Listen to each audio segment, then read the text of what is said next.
সকাল সকাল রাস্তা মোটামুটি ফাঁকা। ধীরগতিতে গাড়ি ড্রাইভ করছে আয়াস। পাশের সিটে বসা সুব্রতার চেহারায় বিরক্তির ছাপ স্পষ্ট।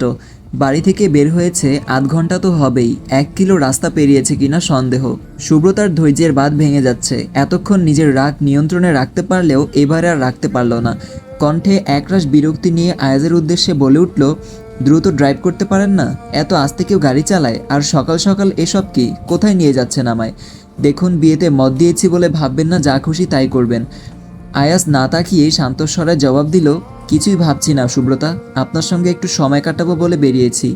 জেঠু থেকে অনুমতি তো নিয়েই বেরিয়েছি। তাছাড়া আপনি না আপনার কাজিনকে ভালোবাসেন? তাহলে তার সঙ্গে গাড়িতে বসে থাকতে সমস্যা কোথায়? সুব্রতা ঘুরে বসল, সিরিয়াস মুডে বলল, আমি মজা করার মুডে নেই তানভীর, আমার খিদে পেয়েছে। বাড়িতে কিছু খাইনি আমি। কেন? 2 কাপ চা তো দেখলাম নিমিষেই শেষ করলেন।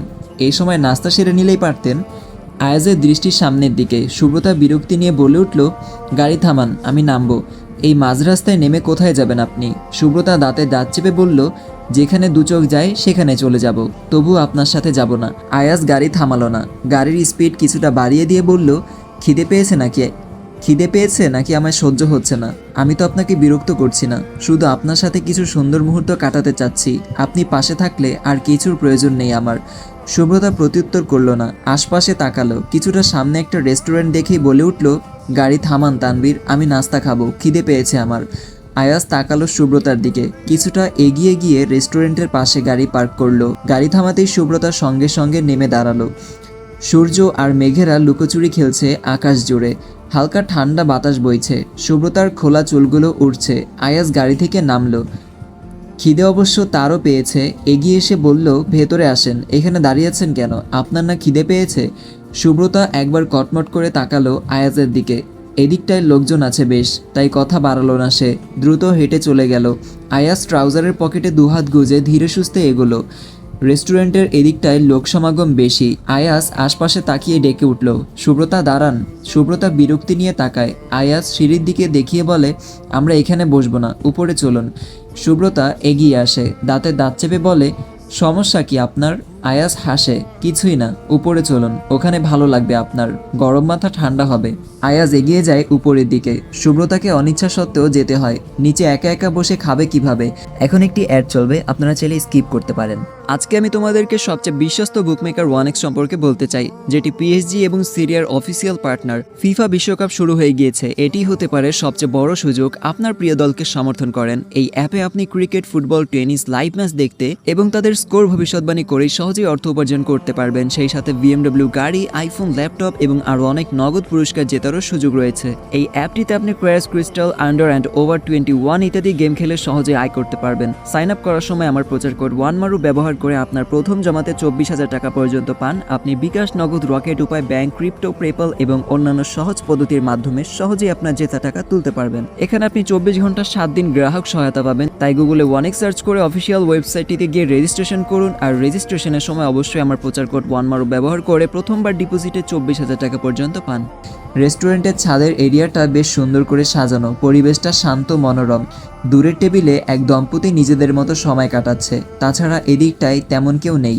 আয়াস এগিয়ে গিয়ে একটা টেবিলে বসে। সুব্রতা এগিয়ে যায়। আয়াজের অপর পাশে চেয়ার টেনে বসতেই আয়াস মেনু কার্ড এগিয়ে দিয়ে বলে, দেখুন কি খাবেন। সুব্রতা বিরক্তি নিয়ে চোখ বুলাতে লাগলো মেনু কার্ডে। আয়াজ একজন ওয়েটারকে ডাক দিল। সুব্রতার দিকে তাকিয়ে বলে উঠল, বলুন কি খাবেন? এগ স্যান্ডউইচ আর 2 কাপ চা। আয়াজ সঙ্গে সঙ্গে বলে উঠল, আমি চা খাই না সকালে। সুব্রতা বিরক্ত হলো, আমি আমার জন্য অর্ডার করেছি, আপনি কি খাবেন না খাবেন সেটা আপনার ব্যাপার। আয়াজ ভ্রু কুচকালো, মাত্রই তো বাড়ি থেকে 2 কাপ চা শেষ করে এলো, এখন আবার 2 কাপ? পাগল হয়ে যায়নি তো এই মেয়ে? আয়াজ ফোঁস করে একটা শ্বাস ফেললো। নিজের জন্য অল্প কিছু খাবার আর কফি অর্ডার দিল। ওয়েটার চলে যেতেই বলে উঠল, আপনার শরীর ঠিক আছে তো সুব্রতা? মাথা ঠিক আছে? মাত্রই বাড়ি থেকে 2 কাপ চা খেয়ে এলেন খালি পেটে, এখন আবার 2 কাপ? সুব্রতা চটে গেল, আপনার জন্য, সব কিছু আপনার জন্য, আমার মাথা গরম করে দিয়েছেন আপনি। কচ্ছপের গতিতে গাড়ি ড্রাইভ করেই তো আমার মাথা গরম করে দিয়েছেন। এখন 2 কাপ চা না খেলে আমার মাথা ঠিক হবে না, আর মাথা ঠিক না হলে ভাইয়া ভাবির প্রোগ্রামটাও ঠিকমতো এনজয় করতে পারবো না। সুব্রতা চেয়ারে হালান দিয়ে বসে পড়ল। আয়াস অবাক চোখে তাকিয়ে রইল মিনিট 2। সুব্রতা এদিক ওদিক তাকিয়ে পরিবেশটা উপভোগ করছে। আকাশে রোদ নেই বললেই চলে, আজ আবহাওয়াটা বেশ লাগছে আয়াজের কাছে। সুব্রতার সঙ্গে এমন সুন্দর সকাল আর আবহাওয়া সব মিলিয়ে বেশ ভালো লাগছে আয়াজের। মুগ্ধ নয়নে দেখে যাচ্ছে তার শুভ্র মেঘকে। এভাবেই সময় কতক্ষণ গড়ালো জানা নেই। আয়াজের ধ্যান ভাঙল ওয়েটারের ডাকে। ভীষণ অপ্রস্তুত হয়ে পড়ল সে। সোজা হয়ে বসে খাবারগুলো নিয়ে ধন্যবাদ জানালো। খাবার আসতেই সুব্রতা দেরি করলো না, দ্রুত খাওয়া শেষ করলো।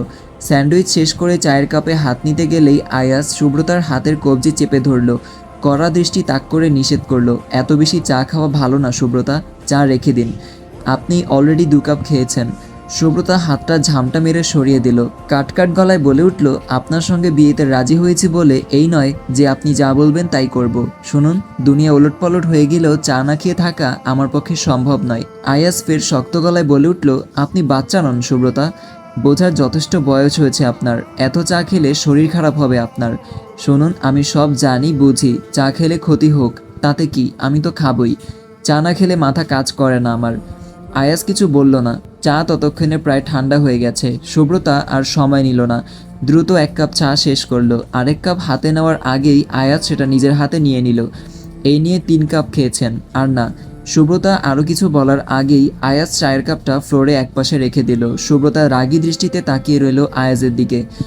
আয়াস পাত্তা দিল না, নিজের মতো ধীরে সুস্থে খাওয়া শেষ করলো। সুব্রতা উঠে চলে যেতে চাইলে হাতের কবজি চেপে ধরল আয়াস। গমগমের স্বরে বলে উঠল, একা যাবেন না, এখানকার কিছু চেনেন না আপনি, প্লিজ বসুন। সুব্রতা দমে গেল। সত্যিই তো, ও একা একা বাড়ি ফিরবে কি করে? সুব্রতা বসে পড়ল চেয়ারে, তাকিয়ে রইল অন্যদিকে। আয়াস টেবিলে 2 হাত রেখে সুব্রতার দিকে চেয়ে বলে উঠল, কিছুটা সময় কি আমার সাথে থাকা যায় না? একটু সময় দেয়া যায় না এই মানুষটাকে? নাকি সে আপনাকে ভালোবাসে এটা তার অপরাধ? কঠিন অপরাধ করে ফেলেছে সে, তাকে সহ্যই হয় না, বিরক্ত লাগে তাকে। আয়াজের এমন কথায় সুব্রতা নড়ে চড়ে বসলো। গলা ঝেড়ে স্বাভাবিক গলায় বলে উঠল, 1 ঘন্টা পেরিয়ে গেছে নিশ্চয়ই এতক্ষণে। আপনার সাথে তো ফোন আছে, সময় দেখেন, বাড়িতে অনুষ্ঠান আছে, ফিরতে হবে। আয়াজ সুব্রতার কথার প্রত্যুত্তরে কিছু বলল না, সময় দেখলো না। সময় দেখার প্রয়োজন নেই তার। আয়াজের ইচ্ছা করছে না যেতে। মেয়েটার সাথে আরও কিছুটা সময় একান্তে কাটাতে ইচ্ছা করছে। সুব্রতার বাঁ হাত নিজের 2 হাতের মুঠোয় নিয়ে নিল। সুব্রতার নরম হাতটা কিছুক্ষণ উল্টে পাল্টে দেখল। সুব্রতা তাকালো আয়াজের দিকে, দৃষ্টি স্বাভাবিক। এবারে আর রাগ কিংবা বিরক্তি মিশ্রিত চাহনিতে আয়াজের মনটা খারাপ করলো না। কিছু একটা মনে হতেই আয়াজ ট্রাউজারের পকেটে হাত দিল, একটা রিং বক্স বের করে টেবিলে রাখলো। দেশে ফেরার পর থেকেই এটা সঙ্গেই রেখেছিল। সুব্রতার সঙ্গে একা সময় কাটানোর সুযোগ খুঁজছিল। অবশেষে আয়াজের সেই দীর্ঘ প্রতীক্ষিত মুহূর্ত এলো। সুব্রতা অবাক দৃষ্টিতে তাকিয়ে আছে। আয়াজ বক্স থেকে একটা ছোট্ট পাথরের হীরের আংটি বের করলো। আলতোভাবে সুব্রতার বাঁ হাতের অনামিকা আঙুলে পরিয়ে দিয়ে মুচকি হেসে বলে উঠল, ওয়াও, এতটা পারফেক্টভাবে ফিট হবে ভাবতেও পারিনি। রিংটা ইউএসএ থাকতেই কিনেছিলাম, আপনার রিং সাইজ তো জানা ছিল না, নিজের আন্দাজে কিনেছিলাম। মাশাল্লাহ, আমার শুভ্র মেঘের হাতে বেশ মানিয়েছে। সুব্রতা তাকিয়ে রইল, কথা বলল না। অহেতুক তর্কে জড়িয়ে মানুষটার আনন্দটা নষ্ট করার ইচ্ছা ওর নেই, তাই চুপ থাকাটাই শ্রেয় মনে করলো।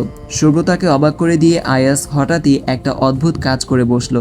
সুব্রতার হাতের উল্টো পিঠে আলতো করে ঠোঁট ছোঁয়ালো। আচমকা আয়াজের এমন স্পর্শে সুব্রতা অবাক হলো ভীষণ। সঙ্গে সঙ্গেই হাত ছাড়িয়ে নিল, ডান হাত দিয়ে বাঁ হাত ঢেকে নিল। আয়াজ সঙ্গে সঙ্গেই বলে উঠল, আই এম সরি, আপনার অস্বস্তি হবে জানলে এমনটা করতাম না। সুব্রতা ঘেমে গেছে, কপালে বিন্দু বিন্দু ঘাম জমেছে। আয়াজ ওকে পানির গ্লাস এগিয়ে দিয়ে শীতল কণ্ঠে বলে উঠল, প্লিজ রিল্যাক্স, তেমন কিছুই করিনি আমি, জাস্ট। সুব্রতা পানিটা শেষ করলো। হাতের উল্টো পিঠ দিয়ে কপালের ঘাম মুছে রাগী গলায় বলে উঠল, হঠাৎ এমন অদ্ভুত আচরণের মানে কি তানভীর? আপনি ভালোবাসেন আমায়, ঠিক আছে, মানলাম, বাঁচতেই পারেন, কিন্তু তাই বলে আমার অনুমতি ছাড়া যখন তখন যা খুশি করতে পারেন না আপনি। বিয়ে এখনো হয়নি আমাদের, তাছাড়া আমি আপনাকে ভালোবাসি না, সেটা মাথায় রাখবেন। আয়াস হাসল নীরবে, আফসোসের হাসি। সেই একই কথা, একই ব্যবহার। মেয়েটা কখনো ওকে বুঝলই না, বোঝার চেষ্টাও করলো না। মনে হচ্ছে এক প্রকার দায়ে পড়ে বিয়েতে রাজি হয়েছে সুব্রতা। আয়াস চোখ রাখলো সুব্রতার দিকে। আপনি পাল্টালেন না, আপনার মনোভাবও পাল্টালো না। সমস্যা নেই, ভালো না বাসুন, অন্তত আমাকে বাঁচতে বাধা দেবেন না। এই যে আংটিটা দেখতে পাচ্ছেন, জানেন এটা কিনতে গিয়েও হাজারবার ভাবতে হয়েছে আমায়। আদৌ আপনার হাতে লাগবে কিনা সেটা নিয়ে চিন্তা ছিল। তাই এতটুকু বলবো, আমার উপর রাগ দেখিয়ে আংটিটা খুলে ফেলবেন না প্লিজ। এটা আমার ভালোবাসার প্রথম উপহার। আয়াজের চোখের দিকে তাকালো সুব্রতা। কিছু একটা তো আছেই ওই চোখে, নয়তো সুব্রতা দৃষ্টি সরাতে পারল না কেন। কিছু একটা তো হয়েই গেল বোধহয়। আয়াজ ওর নাম ধরে ডাকতেই সুব্রতা তড়িঘড়ি করে দৃষ্টি সরিয়ে নিল। আংটিটার দিকে চেয়ে বলে উঠল, বাড়ি চলুন প্লিজ, আমার ফোনটা বাড়িতে। আয়াজ উঠে দাঁড়ালো। রেস্টুরেন্টের বিল পে করে বেরিয়ে এলো সুব্রতাকে নিয়ে। আকাশে অল্প স্বল্প মেঘ জমেছে। বৃষ্টি হবে কিনা বোঝা যাচ্ছে না, তবে প্রকৃতিতে গা শীতল করা হাওয়া বয়ে যাচ্ছে। আয়াজ গাড়ি স্টার্ট দিতেই মানহাস চৌধুরীর ফোন এলো। এক হাতে গাড়ি ড্রাইভ করতে করতেই কল রিসিভ করে বলে উঠল, জি বাবা, ফিরছি আমরা, লেট হবে না। সুব্রতা জানালার কাঁচ নামিয়ে বাইরের দিকে তাকিয়ে রইল। বাতাসে খোলা চুলগুলো উঠছে, বেশ স্নিগ্ধ দেখাচ্ছে তাকে। আয়াজ বেশ কবার তাকালো সুব্রতার পানে। মেয়েটাকে যত দেখে ততই আরো বেশি মায়া জড়িয়ে যায় আয়াজ। এই মুহূর্তে তার ইচ্ছা করছে সুব্রতাকে একটুখানি ছুঁয়ে দিতে, ওই অবাধ্য চুলগুলোকে সরিয়ে দিতে, নিজের মতো করে ভালোবাসতে। পরবর্তী পর্ব আপলোড হয়ে গেছে, এখনই দেখে আসুন।